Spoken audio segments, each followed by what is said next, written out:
Hey guys, it's Annie, and I'm curious, what is your number one fear? Mine was always death. Anything revolving around that subject, the thought of me dying, the thought of loved ones dying, anyone dying, driving past cemeteries was terrifying, funeral homes, movies that had death in it. The movie My Girl was a scary movie to me because for one, she lived in a funeral home, and for two, spoiler alert, her friend dies in it. So to me, that was a bad movie. And I know a lot of people fear death. That's one of the biggest fears. The shocking thing for me was my biggest fear is something that every single living being on this planet, every one of us will experience. I'm gonna die. You're gonna die. Everyone we know is going to die. Everything that is here right now will at some point not be here anymore. Everything deteriorates over time, but I no longer fear it. Of course, I don't plan or desire to have my life shortened at all. Like, I want to live a long life and have an amazing journey, but it doesn't scare me anymore. And I'm gonna go over how that's happened, how it's unfolded for me to go from where I was to where I am now. I was consumed with anxiety and fear of loss, fear of change constantly. I would cry on birthdays because that meant I was 1 year closer to death. I'm getting older, I'm gonna die, everyone I know is gonna die. Yeah, pretty grim. Really reflecting back, there are many elements to this massive fear of death. One, being growing up in a Christian household. I am spiritual now. I believe in God. I believe in angels. I believe in life after death. I do not believe in the confines and constructs of religion. And I think it's a very traumatic and detrimental belief to teach a child that there is a chance, a large chance, that you and the majority of people that you know will burn in hell for eternity. When I really look back, where did my fear of death come from? Probably that.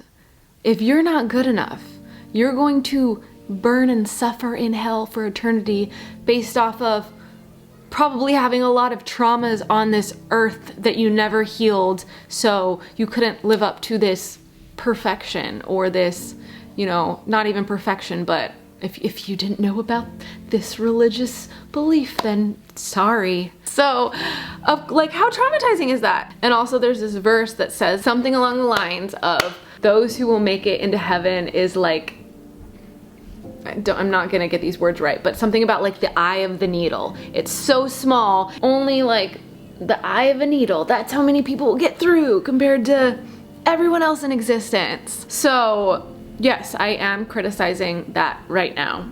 I think that is BS. That was one belief that really triggered my fear of death. Another thing was also the possibility that what if we don't exist after we die? What if we don't? That was scary too. Less scary than the thought of burning and suffering for all of eternity, but still, like, the thought of not existing is scary. That's loss as well. I cherish being a being. I cherish being a being. I cherish being a soul. It actually wasn't until, well, I went through a lot of ups and downs. I'm gonna make more videos on my spirituality and understanding, but when I was 18, I was dating someone who passed away, and that was very shocking for me. That was like facing head on like that death aspect of losing a loved one and just being in shock. I was so in shock when that happened. I didn't know how to respond. I feel like I just had a meltdown. I didn't have the drive to drink water, barely at all, or eat food for a week because I was just like, I can't comprehend this. Like, this is my biggest paralyzing fear, and I don't think people realize that at that point, at least some people. But it was facing one of my biggest like phobia mental health fears, like to be that afraid of death where that's my first thought waking up as a child. Like, that was a big thing for me to face. But that was just a side note. I went through a lot as life went on, and I got into my 20s and I hit rock bottoms, and I was in toxic relationships and toxic friendships, and I got to this point where I was just like, I don't believe in anything. I don't believe in anything because, like, look up at the universe. It's never ending. Why would we think that we have any of the answers in our little tiny speck of dust sized brains? So I was just like, I don't believe in anything. I especially don't believe in this being who created a lot of evil. Like, I always think about that. My mom always is saying, like, without God, humans are primarily bad. I'm like, mother, no. For anyone who thinks that, I'm like, if God is almighty, and I believe in God, I'm not bashing God. I have a different understanding and relationship with the other side now, with that belief of everyone's evil unless you have this Christian religious understanding. I'm like, if God's super good and like if you're not a Christian, then you're just automatically bad. For being so good, like, why did he create everything else evil? Like that doesn't make sense to me, and I don't believe that. So just pointing that out. And I have been afraid, not anymore, but I've been afraid so much to even talk about this, because growing up in religion can be very traumatic when you're taught and overly corrected and overly criticized if you speak up about anything being other than what the majority within that religion believes. No one feels safe when you share a thought and you're just like, no, that's wrong. Growing up, can you imagine that?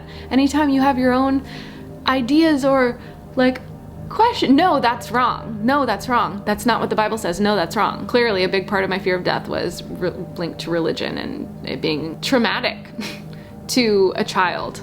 If you're not perfect, you're gonna burn in hell. Messed up, I know. Getting off track. So within all of this, the ups and downs, the fears, and then like the loss of any belief, that I was even afraid to tell most people that I lost any sense of belief because I was afraid of criticism of even that. It was actually manifestation and like the law of attraction that brought me back to there's more. So anyone who criticizes me out of religion for talking about the law of attraction manifestation, I'm like, that is what actually brought me back into the belief of God and there being more out there. So anytime anyone also criticizes me for stop saying the universe, it's God, or blah blah, I'm like, that was the wording that helped me get over that church hurt and those triggers over those things. So like, let people be where they're at when they're experiencing it. Lashing out and more of that religious correction doesn't do any good. Trust me. Everyone's on their own journey and needs to understand on their own. So I opened up to the law of attraction manifestation, things magically happening in my life, the universe, God, whatever you identify it as, angels, spirit guides. Things started happening in my life and I was like, there's so much more. I don't know what happens after we die, but there's clearly so much more here that I can't see and I don't fully understand, but I'm open to it. And then my aunt died. My Aunt Lisa died. And the night she died, I felt at that exact time in the middle of the night, I woke up with this pulsating energy through my body and I just knew like my Aunt Lisa just died. She was on the path, she had cancer and everything, so I knew it was happening, but that night I knew that it happened. And like a couple hours later, I heard my phone go off and I was like, that's someone messaging me telling me that my Aunt Lisa passed away. I don't even want to check it right now because I want to sleep and be fine. And I checked it the next day and of course that's what it said. And yes, she had died at that time. So I was like, yes, more proof that there's more than we understand. And then about a year later, I met my friend Carissa, who I've had on my channel, and she was opening up her mediumship abilities with my mentor, Riley. I hadn't met Riley yet. I actually met my mentor, Riley, through Carissa. But Carissa never met me, I never met her. We were just mutually in the same place together and my aunt came through, and what Carissa was able to bring through from my aunt changed my life. So much detail. She's a chain smoker, she has a daughter, she knew that her daughter just got a new house and was getting married, and you know, things about my aunt having, her belly looked pregnant before she passed away because she had so many tumors, like belly stuff. Also the picture of the pregnant belly, me kissing her belly on my fridge. just so many like little details. And Carissa didn't know me, and now that I know Carissa and she's one of my dearest friends, and I know how authentic and genuine she is, it's just like, it was the most healing thing for me, because based off of what religion taught me, if that was true, the life my aunt lived and the traumas she went through and how bitter she was and how closed off to the world she was because of her traumas, by biblical standards, not being a Christian, like being very bitter, she would be in hell. She is not. She is in a better place. She is happy. She is there for me. She's always sending me signs. And that experience with my friend Carissa, who is a medium, healed my fear of death, because I'm like, my aunt is not burning in hell. She also still exists. And it's also funny because within the Bible and religion, I was told that mediums and people with these spiritual gifts are bad or evil. I know Carissa. She is an amazing human. I know Riley, my mentor, who also mentored Carissa. She is an amazing human. Guess what? Riley's mentoring me to do the same things that Carissa does. And I've actually done this, and there'll be more videos on this in the upcoming weeks. And I'm actually gonna have Riley on my channel. But it changed my life. And I'm not saying listen to what I have to say and go, oh my gosh, I believe her based off of, and I'm not saying don't believe me. Like, I feel like we should all be open, but also like just curious, not so closed off. Listen to what I have to say. You don't have to listen to my experience and take it on as your own beliefs. I'm not telling you to do that at all, but be open. Have your own experiences. It took me having my own experiences to understand, like, this stuff is real and it's good and it's healing and it's beautiful. It healed me in so many ways.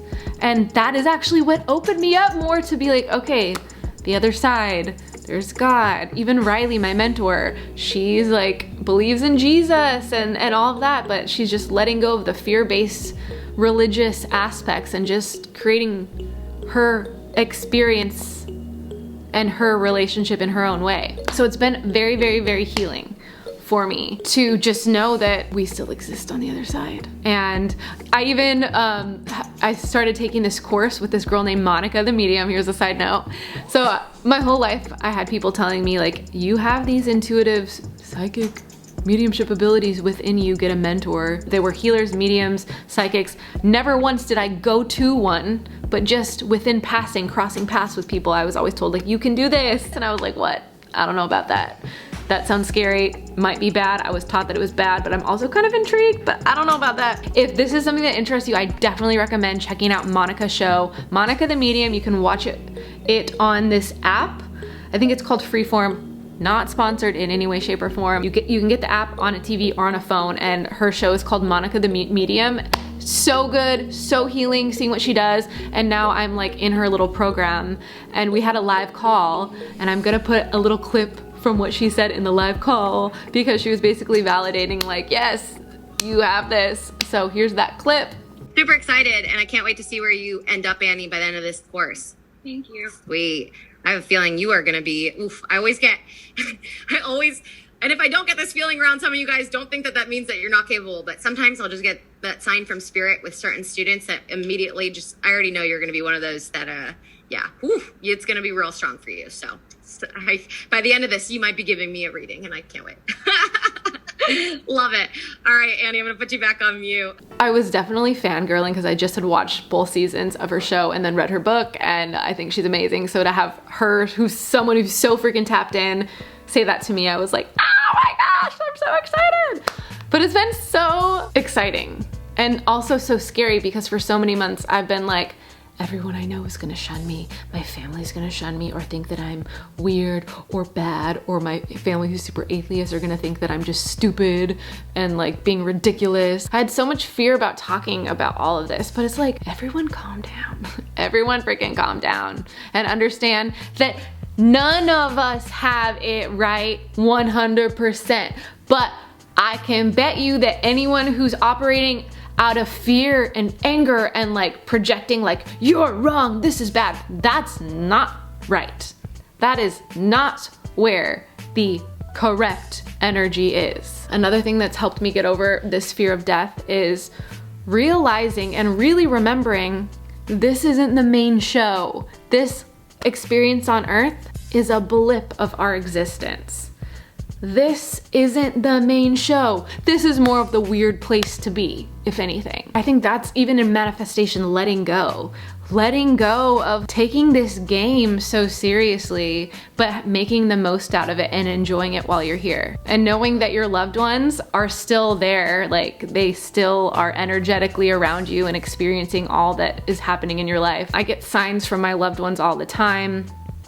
It's beautiful. Again, I don't know if anything I said helped ease your worries at all, but I can definitely talk more about this. I'm going to go in much more detail coming up. And if anyone who I know sees this and they're like, what the heck is happening with Annie?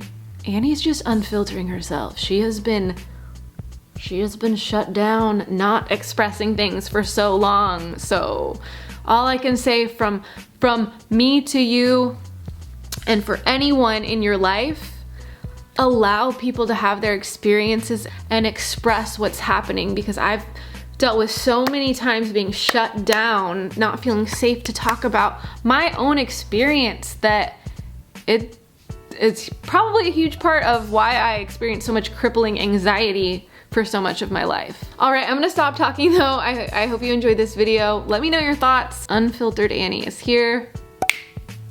All right, well, hope you enjoyed. Thank you for watching, and I will see you soon with a new video. Bye guys.